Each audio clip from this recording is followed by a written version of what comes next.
Assalamualaikum warahmatullahi wabarakatuh. Alhamdulillah. Alhamdulillahi ala ihsanihi wa fadlihi. Wa syukru lahu ala taufiqihi wa imtinanihi. Asyhadu an la ilaha illallah wahdahu la syarika lah. تعظيما لشأنه وأشهد أن محمدا عبده ورسوله الداعي إلى رضوانه اللهم صل وسلم وبارك عليه وعلى آله وأصحابه وإخوانه وسلم تسليما كثيرا أما بعد إخواني في الدين وأخواتي في الله hadirin wal hadirat rahimani wa rahimakumullah,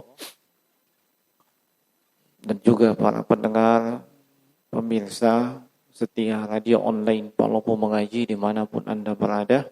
Walhamdulillah, kembali di kesempatan petang hari ini kita dipertemukan Allah Subhanahu wa Ta'ala, baik secara offline maupun secara online, tentunya dalam rangka untuk tafaqquh fid din, dalam rangka untuk thalabul ilmi, belajar bagian-bagian daripada agama Islam, dan kemudian dengan hal tersebut kita membangun amalan-amalan soleh di atas ilmu yang telah kita pelajari.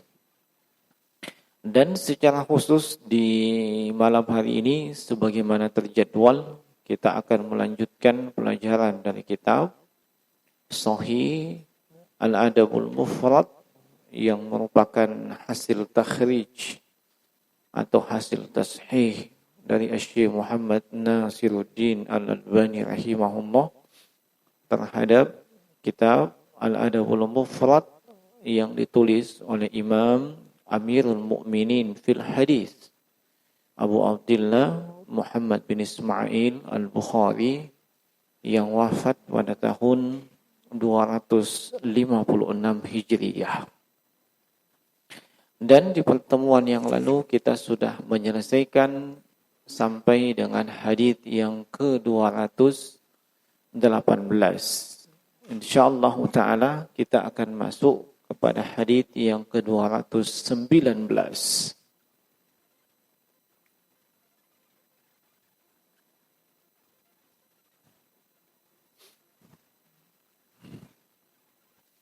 قال المؤلف رحمه الله تعالى حدثنا موسى ابن إسماعيل قال حدثنا الربيع ابن مسلم قال حدثنا محمد ابن زياد عن أبي هريرة رضي الله تعالى عنه عن النبي صلى الله عليه وسلم قال telah menceritakan kepada kami Musa bin Ismail, beliau berkata telah menceritakan kepada kami Ar-Rabi bin Muslim, beliau mengatakan telah menceritakan kepada kami Muhammad bin Ziyad dari sahabat yang mulia Abu Hurairah radhiyallahu taala anhu dari Nabi sallallahu alaihi wasallam bahwa beliau bersabda, qala Allah taala lin nafsi, Allah Subhanahu wa taala berfirman kepada an-nafs atau jiwa. Naam, atau ruh. Naam. Ukhruji, yakni keluarlah. Yakni keluarlah dari jasad. Ya. Naam, keluarlah dari jasad. Qalat, maka si ruh atau si nyawa itu menjawab, la akhruju illa karihatan, saya tidak akan keluar kecuali dalam kondisi yang terpaksa. Nah, ini hadits yang ke-219, hadits yang datang dari sahabat yang mulia Abu Hurairah radhiyallahu ta'ala anhu, dan hadits ini selain dikeluarkan oleh Imam Abu Abdullah dalam Al-Adabul Mufrad, Juga hadits ini dikeluarkan oleh Imam Abu Dawud As-Sijistani di Kitabul Adab di bab fi syukrin li ma'rufin. Demikian pula oleh Imam Abu Isa At-Tirmizi di dalam kitab Al-Bir Wassilah di bab ma ja'a fi syukri man ahsana ilaik. Hadits adalah hadits yang sahih dan disahihkan oleh Syekh Al-Albani rahimahullah. Selain di Adabul Mufrad, selain di Sahih Adabul Mufrad, juga beliau cantumkan di dalam silsilah as-sahihah dengan nomor hadits 2013.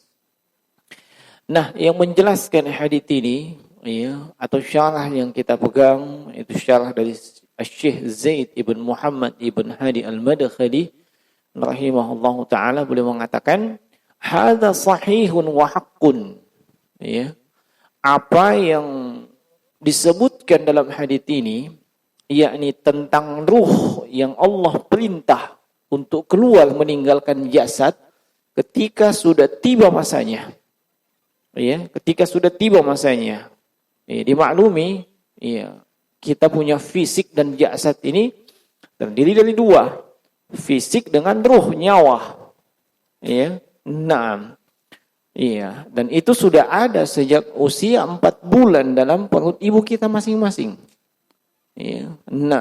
Sebagaimana disebutkan dalam hadits yang sahih. Ketika selesai masa 4 bulan, maka fayursalu ilaihi al-malak fayunfuhu fihi ruh. Di usia 4 bulan dalam kandungan, maka diutus malaikat oleh Allah untuk meniupkan ruh, nyawa. Di saat itulah ruh ini sudah ada dalam jasad dan fisik kita. Terus sampai kita keluar dari rahim ibu kita masing-masing. Sampai dengan saat ini. Sampai dengan Allah takdirkan kita wafat atau meninggal. Nah, Allah Subhanahu wa ta'ala berfirman kepada si nyawa atau si ruh ini, ukhruji. yakni keluarlah. Ketika sudah tiba masanya. Ketika ajal sudah menjemput. Ketika malaikat maut sudah menjemputnya.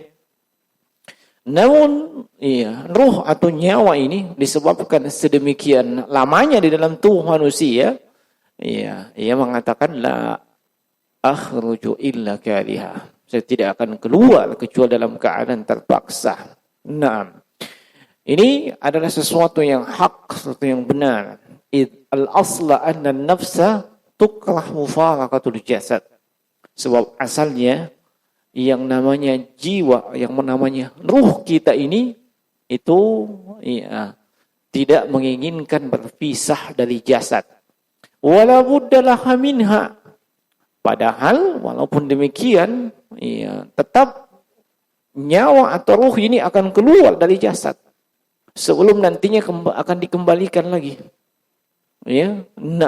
Ruh atau nyawa kita ini pasti akan keluar.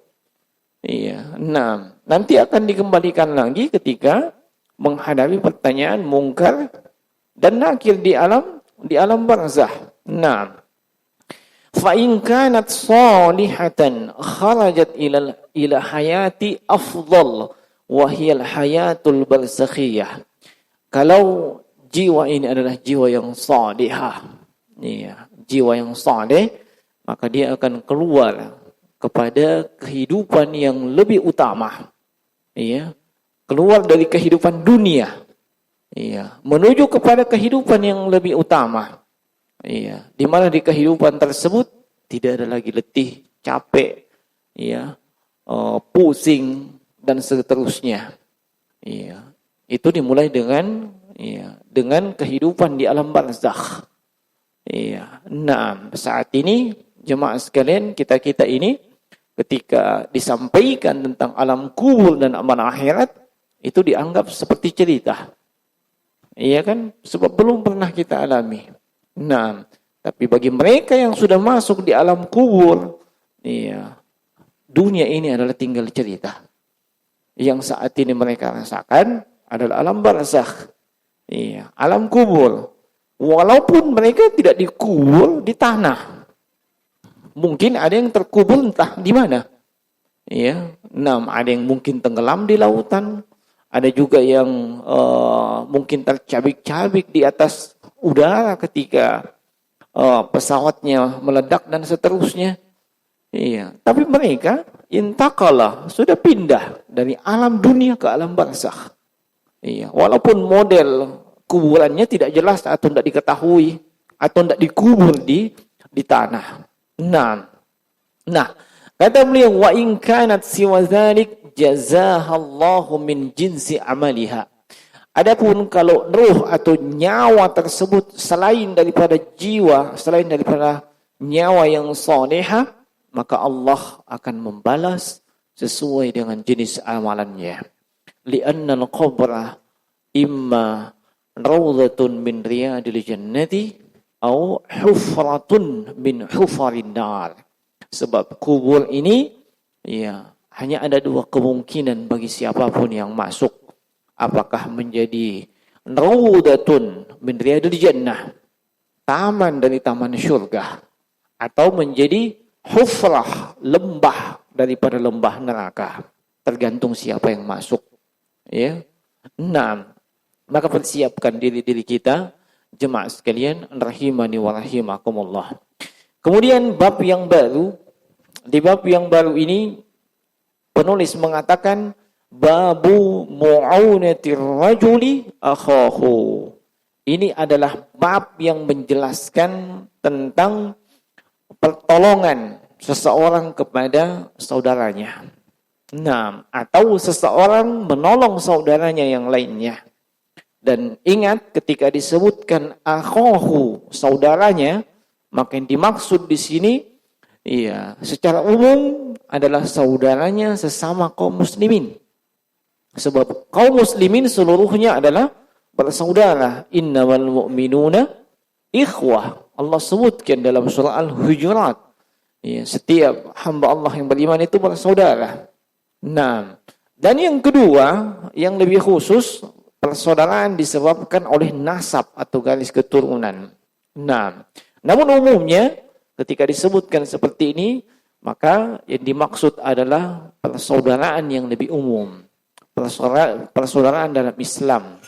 Dan persaudaraan ini, seorang muslim hanya bersaudara dengan muslim yang lain. Adapun daripada selain muslim, maka itu tidak ada persaudaraan. Makanya para ulama menjelaskan persaudaraan disebabkan dengan keimanan, keislaman dan keimanan itu jauh lebih kuat, jauh lebih kokoh dibandingkan persaudaraan disebabkan oleh nasab atau keturunan. Kenapa demikian?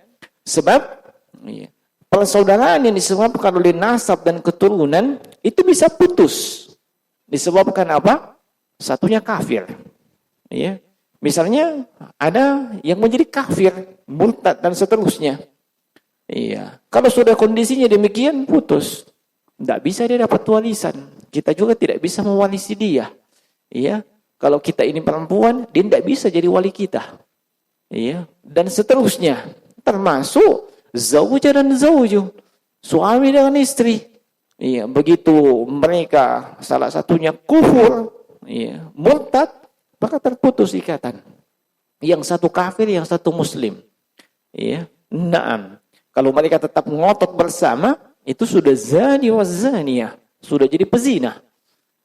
Kalau satu kafir, satu muslim. Ini yang menyebabkan demikian. Dan masih banyak hukum-hukum yang lain. Ketika seorang itu sudah murtad keluar dari agama Islam, maka tidak bisa dianggap saudara lagi. Persaudaraan yang hakiki, persaudaraan yang abadi, yang tidak dipisahkan oleh apapun, termasuk tidak dipisahkan oleh teritorial dan wilayah, persaudaraan dalam Islam. Persaudaraan dalam Islam. Di bab ini menjelaskan tentang adab dan akhlak terkait dengan menolong saudara. Menolong saudara. Haddatsana Ismailu ibn Abi Aws qala haddatsani Abdurrahman ibn Abi Zinad an abihi an Urwata an Abi Marawihin an Abi Dzar radhiyallahu anhu adin Nabi sallallahu alaihi wasallam qila, telah menceritakan kepada kami Ismail bin Abi Aus, beliau mengatakan telah menceritakan kepadaku Abdurrahman bin Abi Zinad dari ayahnya, dari Urwah, dari Abi Marawih, dari Abu Zar Al-Ghifari radhiyallahu taala anhu, dari Nabi sallallahu alaihi wasallam, qila, ada yang mengatakan kepada beliau, atau ada yang bertanya, ayyul a'mali khairun, amalan apa yang terbaik? Lihat para sahabat ya, mereka tanya kepada Nabi itu, amalan apa yang terbaik? Semuanya serba terbaik yang mereka mau tanyakan, yang mereka mau amalkan serba terbaik ditanyakan. Mereka akan jarang kita temukan dalam hadits bertanya, apa yang saya bisa lakukan? Atau mereka modelnya pasrah, kayaknya ini jika kemampuan saya. Tidak, mereka pasti minta yang terbaik kepada Rasulullah sallallahu alaihi wasallam. Wajar mereka disebut sebagai manusia yang terbaik, sebab selalu mencari yang terbaik. Qala, maka Nabi sallallahu alaihi wasallam itu kemudian bersabda, imanu billahi. Amalan yang terbaik itu adalah keimanan kepada Allah. Wa jihadin fi sabilih, dan berjihad di jalan Allah Subhanahu wa taala. Qila, maka ditanya lagi, fa ayyur riqabi afdal, budak apa yang terbaik? Qala a'laha thamanan wa anfasuha inda ahliha. Budak yang terbaik itu adalah budak yang paling mahal dan paling bernilai bagi tuannya. Maksudnya kalau itu dibebaskan. Kalau itu dibebaskan, padahal dia adalah budak terbaik, budak paling mahal, tapi malah dibebaskan. Qila. Kemudian ada yang qala. Lalu yang bertanya itu mengatakan, afara'aita illam astati'u ba'dal amal. Bagaimana pendapat Anda kalau saya tidak bisa melakukan beberapa amalan tersebut? Qala fatu'inu dha'i'a aw tusna'u la akhraqa. Kalau memang kamu tidak mampu, maka engkau menolong, menolong orang yang membutuhkan pertolongan. Qala afara'aita in dha'uftu. Bagaimana kalau saya ini lemah, tidak bisa melakukan yang demikian? Maka tada'un nasa minasyarr fa innaha sadaqatun tasaddaqu biha ala nafsik. Engkau tinggalkan manusia dari kejahatan, sebab itu adalah sedekah yang dengannya dirimu bersedekah. Maksudnya, jika engkau tidak mampu memberikan sesuatu atau hal yang bisa membantu saudaramu, minimal jangan kau timpakan keburukan kepada saudaramu. Jangan kau timpakan keburukan kepada saudaramu. Semakna dengan ini, kadang ada ungkapan yang mungkin lewat di telinga kita. Jika Anda tidak mampu membuat saudaramu tersenyum, minimal jangan membuat dia sedih. Paham maksudnya? Jika engkau tidak mampu membimbing tangan saudaramu ke surga, jangan kau jerumuskan dia ke neraka. Paham maksudnya? Anda tidak bisa memberikan apa-apa kepada saudara Anda, kebaikan. Minimal jangan kau ajak dia ke dalam kejahatan. Sebab itu sama. Paham ya? Dan itu didukung oleh sejumlah asar. Jemaah sekalian, rahimani wa rahimakumullah. Di dalam hadis ini ada sejumlah amalan yang Nabi sebutkan. Namun yang pertama di sini perlu saya terangkan bahwasanya kalau kita membaca hadis ini, dalam hadis ini Nabi menyebutkan amalan terbaik adalah keimanan kepada Allah dan jihad. Mungkin kita biasa baca hadis-hadis yang lain, seperti misalnya hadis Abdullah bin Mas'ud, diriwayatkan Imam Bukhari, Imam Muslim. Nabi ditanya, ayu a'mali ahabbu ilallah, amalan apa yang paling Allah cintai? Maka Nabi sebutkan as-salatu ala waqtiha, salat pada waktunya. Ya, di kesempatan lain Nabi ditanya, ya, amalan apa yang terbaik? Maka Nabi sebutkan al-jihadu fi sabilillah, jihad di jalan Allah. Di kesempatan lain Nabi juga ditanya, amalan apa yang terbaik? Nabi menjawab, birrul walidain, berbakti kepada kedua orang tua. Iya, mungkin bingung, kenapa di hadits-hadits ini berbeda amalan yang utama? Nabi SAW ketika menyampaikan urutannya, iya, tidak sama semuanya. Maka jawabannya jemaah sekalian, seperti yang dijelaskan oleh para ulama, ini tergantung siapa yang bertanya. Ini tergantung siapa yang bertanya. Dan Nabi memberikan penawar, resep obat untuk orang yang bertanya sesuai dengan kondisi si penanya. Nah, kalau orang tersebut dilihat mungkin, wallahu alam, mungkin kurang dari sisi sholat, maka dikatakan amalan utama untuk kamu sholat pada waktunya. Ya. Di kesempatan lain boleh melihat kurang dari sisi berbakti kepada orang tua. Nah, ya Nabi sebutkan amalan utama yang terbaik untuk kamu berbakti kepada orang tua. Ya. Makanya di kesempatan lain juga, iya, Nabi dimintai nasihat. Iya. Nah, kalau beri nasihat kan banyak yang bisa beri nasihat. Iya, misalnya menikah cepat. Iya. Tapi Nabi melihat kondisi orang yang bertanya. Iya. Apa kata Nabi? La taqdab. Jangan kau marah. Ya. Naam. Dia minta lagi nasihat. Maka Nabi pun ulang, la taqdab. Minta lagi, la taqdab. Farad dan mirara. Nabi ulang itu. Kamu jangan marah. Kamu jangan marah. Nah, sebab itulah yang terbaik buat dia. Ya, jadi bukan maksudnya Nabi pelin-pelan. Ya, Nabi pelin-pelan. Wah, amalan itu kok beda-beda. Tidak. Tetapi Nabi mengkondisikan dengan orang yang bertanya. Nah, kalau orang bertanya dari sisi amalan A kurang, maka Nabi nasihatkan untuk dia fokus pada amalan A. Nah, kemudian di sini jemaah sekalian, ini kitab terkait dengan adab dan akhlak. Iya. Kenapa ada keimanan dan jihad disebutkan? Ya. Apa hubungannya dengan adab dan akhlak? Maka jawabannya jemaah sekalian, iya, puncak dan itu adalah pondasi dari akhlak adalah akhlak kepada pencipta Anda, yaitu Allah Subhanahu wa taala. Dan di antara akhlak, iya, kepada Allah, Anda wajib beriman kepada Allah dan mengamalkan konsekuensi keimanan tersebut. Itu adab dan akhlak kepada zat yang telah menciptakan Anda, yang memberikan rezeki kepada Anda, ya, yang menghidupkan dan mematikan Anda. Itu akhlak kepadanya. Adapun akhlak kepada makhluk Allah, ya, itulah kita tersenyum, kita memberikan pertolongan dan seterusnya. Sehingga adab dan akhlak itu terbagi menjadi dua. Ada adab kepada Allah dan ada adab kepada makhluknya Allah. Ya. Adab kepada makhluk Allah juga itu pun terbagi-bagi.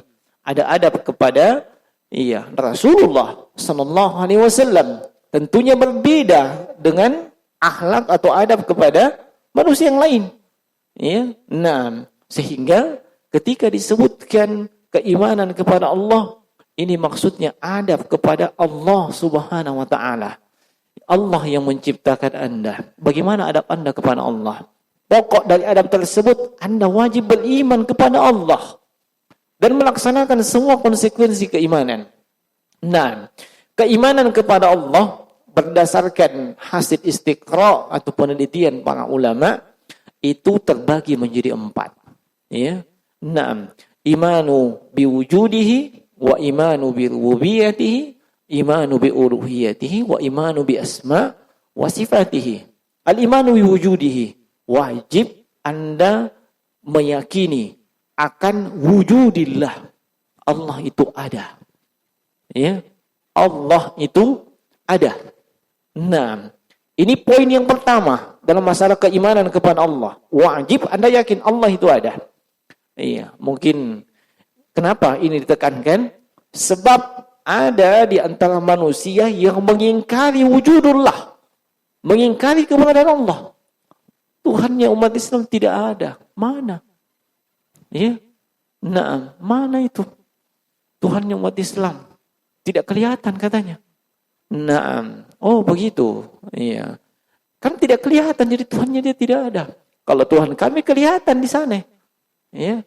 Nah, kelihatan di pajang dan seterusnya. Iya. Kalau Tuhannya umat Islam enggak tahu di mana dia. Ya.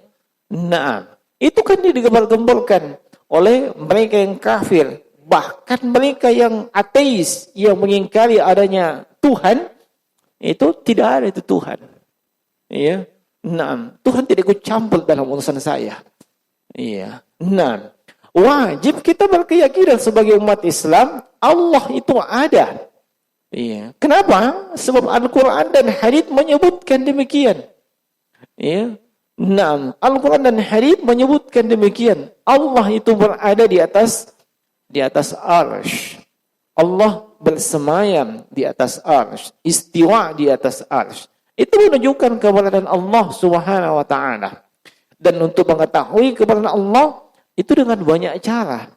Iya, misalnya dengan dalil-dalil nakal dari Al-Qur'an dan hadits. Iya. Demikian pula dengan dalil-dalil akal. Iya, dalil akal, iya, kita lihat yang kauniyah. Tidak mungkin dunia ini ada kalau tidak ada yang menciptakan. Ya. Tidak mungkin ente semua termasuk antu, ana, ada kalau tidak ada yang menciptakan. Ya. Tidak ada istilahnya simsalabim, nanang muncul. Tidak. Pasti ada yang menciptakan dia. Ya. Tidak ada istilahnya gunung lompau batang langsung tiba-tiba muncul begitu saja. Pasti ada yang menciptakan. Nah, itu dari sisi akal. Dari sisi nakal, dalil, silahkan baca Al-Quran. Silahkan baca hadis. Nah, silahkan baca Al-Quran, silahkan baca hadis. Itu kan tercantum. Allah akan keberadaan Allah Subhanahu wa taala. Kemudian yang kedua dari sisi keimanan kepada Allah adalah imanu bil rububiyatillah. Iman akan perbuatan Allah. Apa perbuatan Allah? Menciptakan, menghidupkan, mematikan, ya. Dan menurunkan hujan, memberikan rezeki. Ini kita wajib mengimani. Allah satu-satunya yang melakukan itu semua. Ya, Allah satu-satunya yang maha kuasa untuk menurunkan hujan dan seterusnya. Nah, ya, ini wajib kita yakini. Dan keyakinan seperti ini adalah keyakinan yang paling basic, paling dasar. Iya, yang hatta orang kafir sekalipun itu meyakini Allah itu Khalik, Allah Malik, Allah menciptakan, Allah menghidupkan, Allah mematikan. Hatta orang kafir sekalipun punya keyakinan seperti itu. Nah, makanya keyakinan itu bukanlah puncak daripada tauhid. Iya, sebab orang-orang kafir Quraisy itu juga punya keyakinan seperti itu. Allah Khalik, Allah Malik, Allah Razik. Allah menciptakan, Allah menghidupkan, Allah memberikan rezeki, Allah turunkan hujan. Ya, wah, kenapa bisa? Silahkan cek dalam Al-Quran, dalam sejumlah ayat. Allah Subhanahu wa taala sebutkan keyakinan kaum kafir Makkah. Wala in sa'altahum man khalaqas samawati wal ard. Iya, kalau kalian bertanya kepada kaum musyrikin Makkah, man? Iya, siapa? Iya, yang menciptakan as-samawati wal ard, langit dan bumi. Iya. Apa jawaban mereka? Allah sebutkan jawaban mereka di ayat yang sama. La yaqulunna Allah. Mereka pasti mengatakan Allah. Iya. Di ayat yang lain, amman yalzuqukum minas sama wa man yukhrijul hayya minal mayyiti wal mayyita minal hayyi wa man yudabbirul amr. Siapa yang berikan rezeki kalian dari langit? Siapa yang menghidupkan orang mati? Demikian pula sebaliknya, siapa yang mengatur segala urusan? Mereka akan jawab, yaqulunallah, Allah. Ini Allah sebutkan dalam Al-Quran, keyakinan kaum kafir Makkah. Nah, makanya, iya, kalau cuma minta maaf sekedar keyakinan Allah Khalik, Allah Malik, iya, tidak akan berselisih antara Rasulullah dengan kaum musyrikin di Makkah. Tidak akan terjadi keributan. Iya. Tidak akan tegak yang namanya jihad selama puluhan tahun. Kenapa? Keyakinan sama. Ya. Tapi ketika Nabi SAW mengumpulkan kaum Quraisy, ya, dan menyuruh mereka menyebutkan tentang la ilaha illallah, iya, mereka pun tersinggung. Kenapa? Sebab mereka paham makna la ilaha illallah. Ya. Mereka itu orang Arab, tahu makna ilah. Nah, makanya dikatakan si Abu Jahal, ya. Nah, kumpul semua abu-abu ketika itu. Ya, ada Tom itu Abu Jahal, mungkin ada Tom Abu Jahal dari situ. Ya. Nah, iya, la ilaha illallah. Maka apa kata mereka? Ya, ta'ban laka ya Muhammad. Alihada jama'atana, celaka kau Muhammad. Kau kumpulkan kami untuk ini. Ya. Nah, kenapa? Mereka orang Arab tahu makna la ilaha illallah itu apa. Konsekuensi la ilaha illallah itulah keimanan yang ketiga yang wajib kita imani, bahwa Allah satu-satunya yang berhak diibadahi dan disembah. Itulah makna daripada la ilaha illallah. Dan ini yang tidak disepakati oleh kaum musyrikin.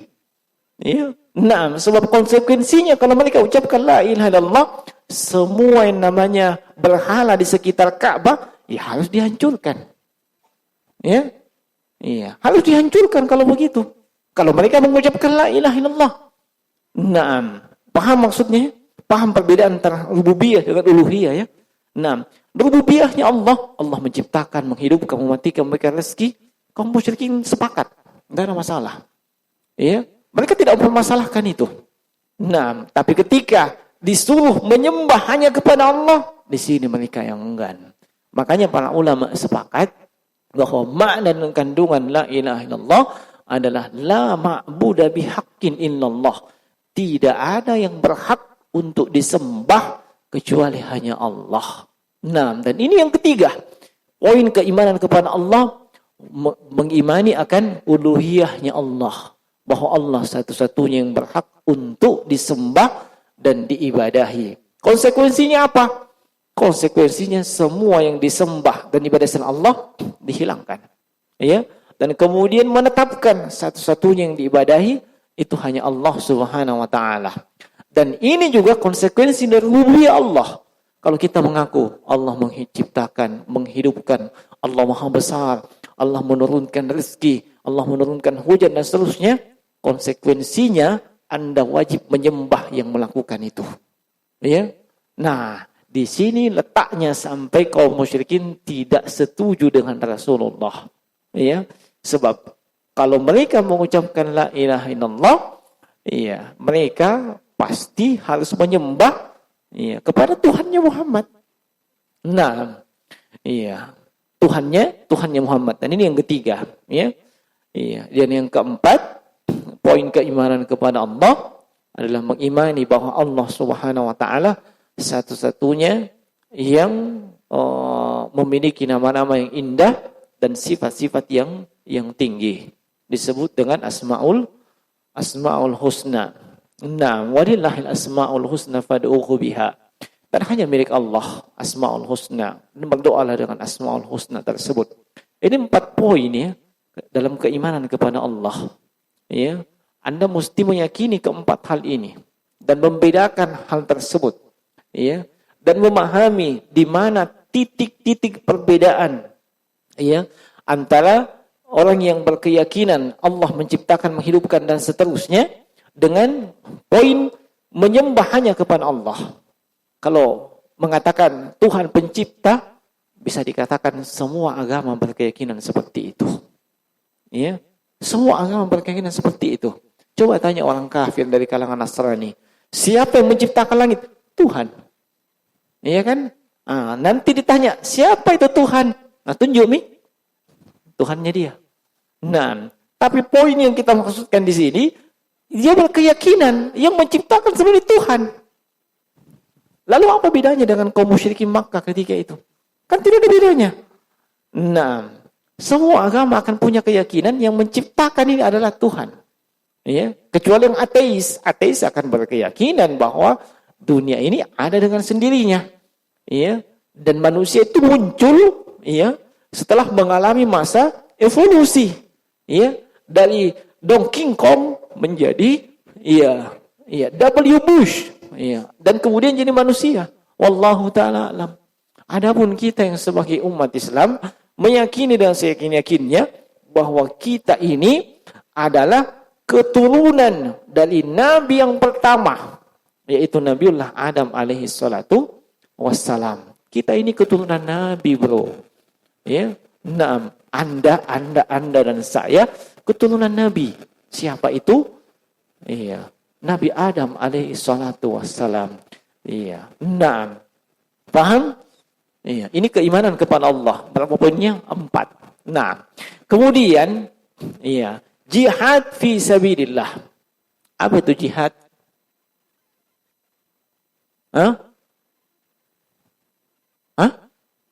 Jihad secara bahasa mengerahkan segala kemampuan. Dari kata jahada,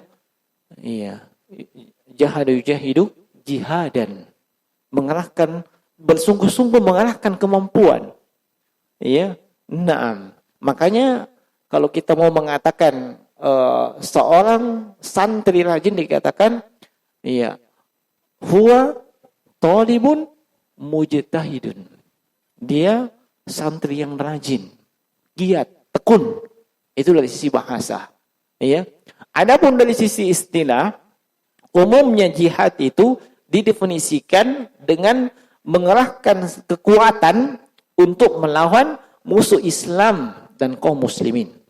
Nah, paham? Ini definisi dari sisi terminologi. Nah, di sini yang perlu saya luruskan, bahwasanya jihad itu punya tingkatan-tingkatan dan punya pembagian-pembagian. Jangan ketika kita berbicara tentang jihad, langsung ada di kepala kita, kita mau masambaki lagi nih. Ada orang kafir mau disambaki. Nah, seperti falsafahnya orang yang suka letakkan bom sembarangan. Nah, yang suka melakukan pengumuman itu. Mereka namakan amaliyah itu dengan amaliyah apa? Amaliyah apa mereka namakan? Jihad. Nah, kalau saya namakan itu amaliyah jahat. Nah, kenapa? Ada aturan main dalam masalah jihad. Tolong dipahami. Ada aturan main dalam masalah jihad. Dan aturan main tersebut tidak boleh seseorang dia pakai istilah sota, kemudian melakukan amalan seperti itu lalu disandarkan inilah Islam. Nah, di sini jihad kalau mau disebutkan ada pembagiannya. Pertama, jihadun nafs. Apa itu jihadun nafs? Jihad melawan hawa nafsu. Kemudian ada jihad asy-syayatin, jihad melawan syaitan. Yang ketiga ada jihad lil musyrikin wal kafirin wal munafikin, jihad melawan orang musyrik, kafir dan munafik. Yang keempat ada jihad di arbabul zulmi wal bid'ah wal munkarat, jihad melawan kemungkaran, dan pelaku kezaliman dan pelaku kebidahan. Ini 4. Empat ini kalau mau dijabarkan lagi sesuai dengan keterangan dari Imam Ibnu Qayyim al-Jauziyah, itu semuanya ada 13. Kita ambil jihad yang paling awal dulu, jihadun nafs. Jihadun nafs. Apa jihadun nafs? Jihad melawan hawa nafsu. Ini ada 4 tingkatan di situ. Ada 4 tingkatan jihad melawan hawa nafsu. Kenapa itu saya dahulukan? Sebab para ulama menjelaskan, kalau untuk jihad melawan hawa nafsu saja dia tidak mampu, maka akan sulit dia realisasikan jihad-jihad yang lain. Akan sulit dia akan realisasikan jihad-jihad yang lain. Tetapi ini bukan maksudnya jihadun nafs lebih besar tingkatannya dibandingkan jihad melawan orang kafir. Paham maksudnya?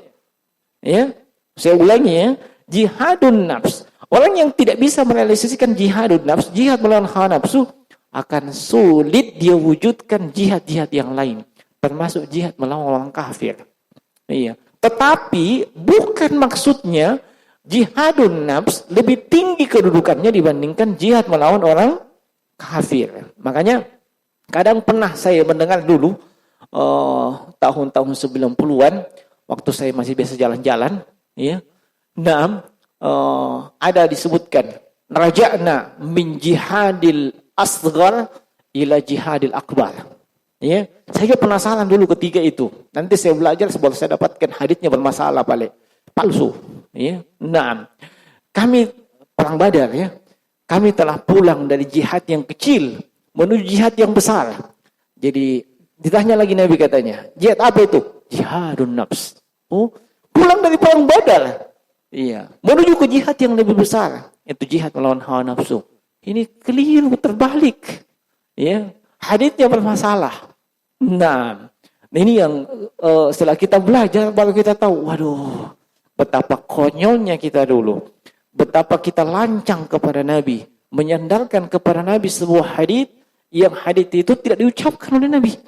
Ya, betapa kita ini punya dosa besar.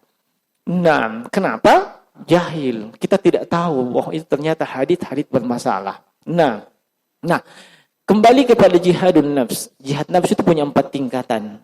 Tingkatan yang pertama, jihad melawan hawa nafsu dengan mempelajari ilmu agama.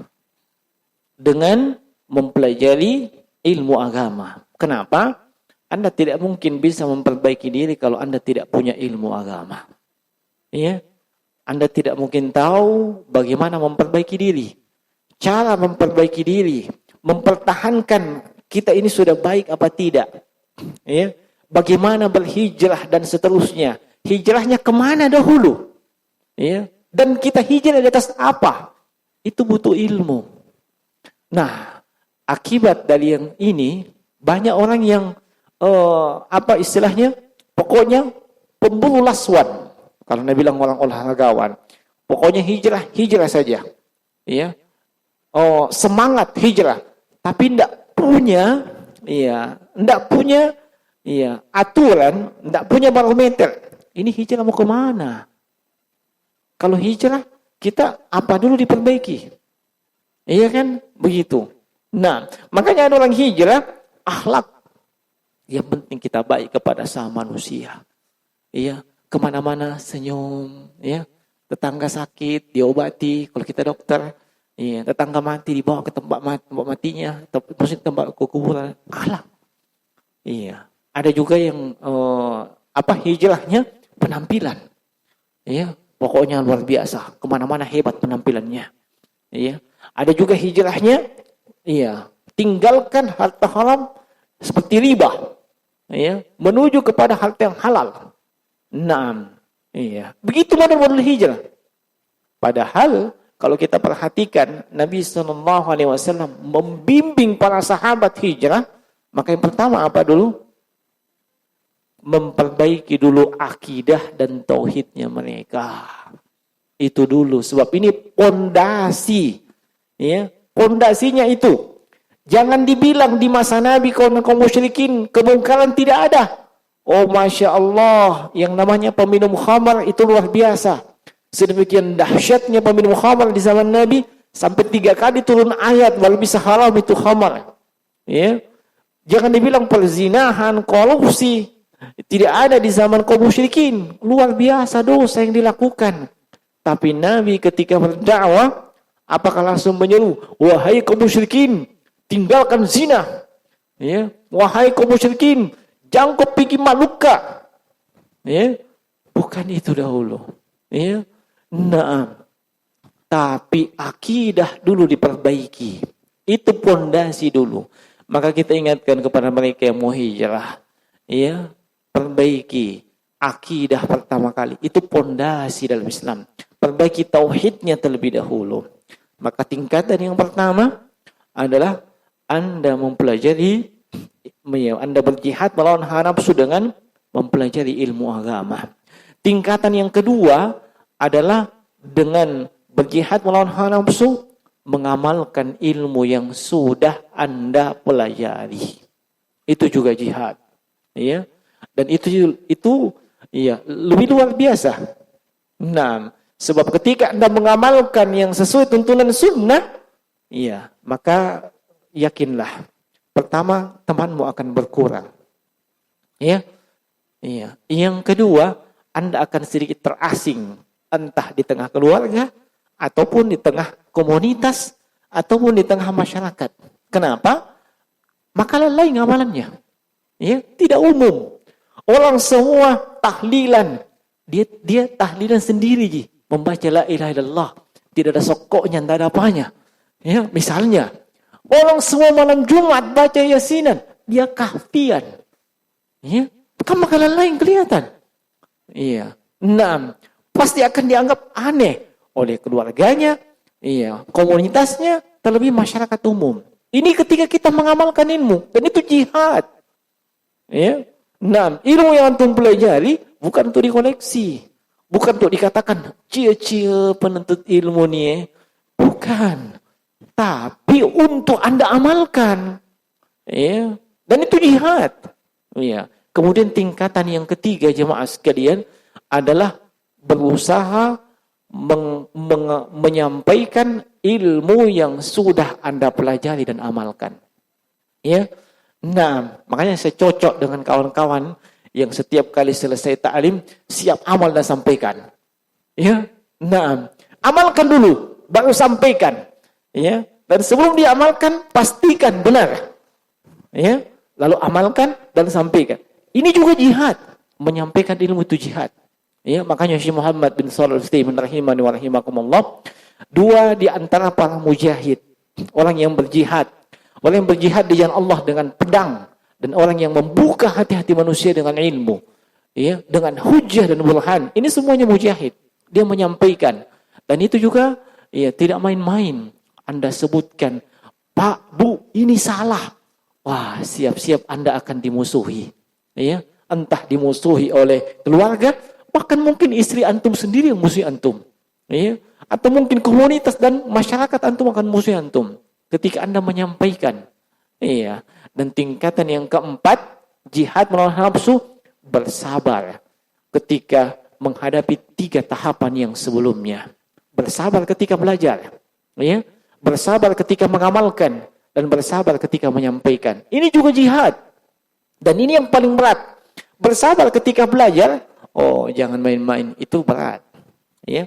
Kalau cuma sekedar belajar 1, 2 kali, 3 kali, mungkin. Tapi untuk istiqomah belajar, istiqomah misalnya hadir di majelis ilmu, itu berat. Ya. Nah, makanya yang ringan itu adalah istirahat. Ya. Yang berat itu adalah istiqomah. Iya. Nah, tinggal antum pilih mana yang berat, mana yang ringan. Kalau antum mau pilih yang berat, istiqomah. Mau pilih yang ringan, istirahat. Iya. Nah, berat itu untuk belajar. Iya. Nah, iya. Kemudian berat juga untuk mengamalkan ilmu yang kita sudah tahu. Kenapa? Tantangan luar biasa. Iya. Apa yang kita mau amalkan, iya. Banyak-banyak manusia tidak setuju dengan itu. Ya, banyak-banyak orang tidak biasa dia lihat orang yang melakukan seperti itu. Nah, contoh saja yang selalu sampai ke telinga saya. Kenapa itu di sana tidak pernah bang itu berdoa setelah 5 waktu? Ini perlu saya luruskan. Bukan tidak pernah berdoa, tapi Anda mesti faham fikih doa. Ya, doa itu adalah permohonan dan permintaan kepada Allah. Doa itu kalau dari sisi posisi tangan, iya, kadang Nabi angkat tangan, kadang Nabi tidak angkat tangan. Bisa dipaham? Untuk angkat tangan ada 3 posisi. Ya, ada yang seperti ini, ada yang seperti ini. Ya, ada yang seperti ini. Iya, ketika khutbah Anda mesti tahu posisi mana itu dan kapan dilakukan. Iya. Nah, dan ada yang tidak angkat tangan. Iya. Oh, banyak sekali contohnya. Iya, contoh doa ketika mendatangi istri. Iya. Tidak mungkin antum Allahumma jannibni syaitan. Iya. Contoh gini, ya, supaya kita paham. Jangan sampai Nabi bilang tidak berdoa. Padahal Nabi mengajarkan doa. Iya kan? Nah, tolong dipahami itu. Tapi tidak selamanya mesti angkat tangan. Tidak selamanya mesti begini dan tidak selamanya mesti begini dan tidak selamanya mesti begini. Kondisinya itu ada dalam sunnah. Ya, dan itu pernah dijelaskan oleh Abdullah bin Abbas radhiyallahu taala anhuma. Tinggal kita belajar. Nah, orang yang tidak paham seperti itu kan, tidak pernah berdoa ini. Memang makalah lain. Ya. Nah, termasuk yang makalah lain kalau saya nilai pribadi dari antum dan menilai pribadi kepada ikhwah, iya. Di waktu mustajabah yang bisa berdoa, lebih nasuka update status. Ya, seperti antara azan dan iqamah. Itu waktu mustajabah. Kata Nabi, iya, salah satu la yurad. Ya, ada 3 waktu yang doa tersebut tidak akan ditolak. Salah satunya antara azan dan iqamah. Tidak pernah tuh mau berdoa di situ. Sibuk dipasang status. Alhamdulillah habis taklim lagi nih. Di situ untuk melihatkan sama masyarakat. Oh, ternyata dia angkat tangan di sini berdoanya. Ya. Tapi masyarakat tidak pernah ditanya untuk angkat tangan. Kenapa? Setiap kali datang, masbuk. Ya. Sudah pikumat. Berdekat pistol rumahnya dari masjid. Itu juga jadi aib bagi penuntut ilmu. Iya, asal datang sholat, masbuk. Iya, Masya Allah. Kalau masyarakat awam, ya cocok, tidak belajar. Tapi penuntut ilmu, apalagi senior, bendo ya. Jangan, itu aib sebenarnya. Ya, kalau jauh rumahnya, seperti saya, ya, wahnya kalau terlambat. Ya. Nah, yang tidak wajar itu kalau, Masya Allah, rumahnya dengan masjid 1 kali lempar batu sampai mi. Nah, jangan, itu penilaian masyarakat.